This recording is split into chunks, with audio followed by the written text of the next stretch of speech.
बिस्मिल्लाहिर्रहमानिर्रहीम।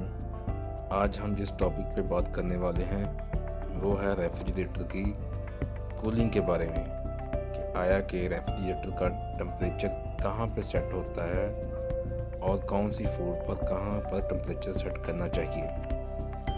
आइए हम वीडियो के आगाज़ पे स्टार्ट करते हैं कि थर्मोस्टेट इसका मेन पॉइंट एक होता है जो टेम्परेचर को कंट्रोल करता है। अक्सर लोग को समझ ही नहीं होती कि वो थर्मोस्टेट की नाब को किस टेम्परेचर या किस पैरामीटर पर एडजस्ट करें। उस पर 1 से लेकर 7 पॉइंट होते हैं, मिनिमम से लेके यानी मैक्सिमम, छोटे से लेके बड़े तक। अक्सर लोग कहते हैं 1 पे कर देते हैं, फिर शिकायत करते हैं कि हमारी जो रेफ्रिजरेटर कूलिंग ही नहीं कर रहा है प्रॉपर। तो क्योंकि उसका जितना हम लेवल लो करेंगे, ये पंखा नहीं होता जैसे हम पंखे लगाते हैं, पंखा 1 पे कर दिया तो सबसे अच्छी हवा आएगी, जब 8 पे कर दिया तो स्लो हो जाएगा। ऐसे नहीं, इसका अपोजिट होता है टेम्परेचर का। अगर हम 1 पे करेंगे तो इसका दरानिया कम हो जाएगा, कूलिंग का, कंप्रेसर का चलने का दरानिया कम हो जाएगा। जैसे जैसे हम उसको बढ़ाते जाएंगे वैसे वैसे इसका टेम्परेचर भी कम होता जाएगा और दरानिया कंप्रेसर का चलने का बढ़ता जाएगा। यानी कि हम जब 1 से ऊपर जाएंगे 2, 3, 4 पर ऐसे कूलिंग की कैपेसिटी बढ़ती जाएगी, कूलिंग टेम्परेचर कम होता जाएगा। अगर इस पर डाउन करते जाएंगे तो हमारा टेम्परेचर भी ज़्यादा होता जाएगा।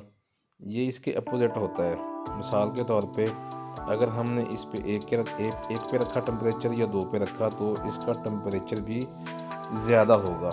अगर हम इसको 6 या 7 पे ले जाएंगे तो टेम्परेचर कम हो जाएगा, इसके कंप्रेसर के चलने का दौरानिया भी ज़्यादा हो जाएगा। अक्सर लोग क्या कहते हैं कि जी इसका टेम्परेचर जो होता है इसके स्पीड पर मुनहसर होता है कंप्रेसर की। नहीं, बिल्कुल भी नहीं। इसका टेम्परेचर इसकी स्पीड के मुताबिक नहीं होता, स्पीड एक ही होती है कंप्रेसर की सबकी, सिर्फ इसके चलने का दौरानिया कम या ज़्यादा होता है। अगर हम नाब कम पे कर देंगे तो टेम्परेचर पूरा करके कंप्रेसर बंद हो जाएगा, अगर उसको ज़्यादा कर देंगे तो टेम्परेचर ज़्यादा होके वो बंद करेगा।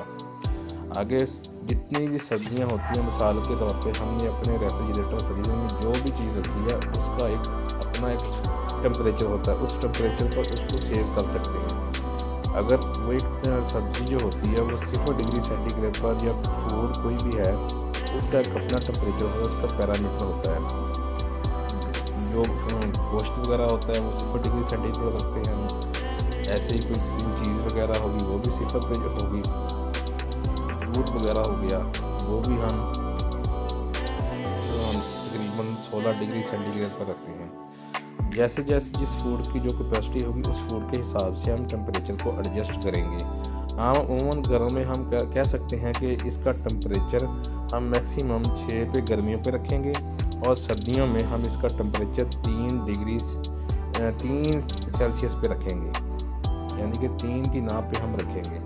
जैसे जैसे टेम्परेचर इंक्रीज़ होगा बढ़ेगा, आपकी सब्जियां भी उतनी जल्दी ख़राब होंगी। टाइम और टेम्परेचर का आपस में बहुत डिफरेंस है। मिसाल के तौर पे एक कंप्रेसर 1 घंटा चलता है तो ज़ाहिर बात है उसकी कूलिंग भी इतनी अच्छी होगी।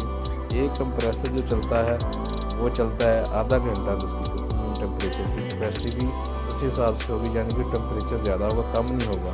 जितना दरानिया कंप्रेसर से चलने का होगा उतना अच्छा टेम्परेचर आपके यूनिट में होगा, फ्रिज में होगा, रेफ्रिजरेटर में, जो भी आपका सिस्टम है। ज़्यादा कंप्रेसर देर तक चलने से आपका टेम्परेचर बहुत कम होगा। शुक्रिया for watching my YouTube channel. हो सके तो लाजमी मेरे चैनल को सब्सक्राइब करें, लाइक करें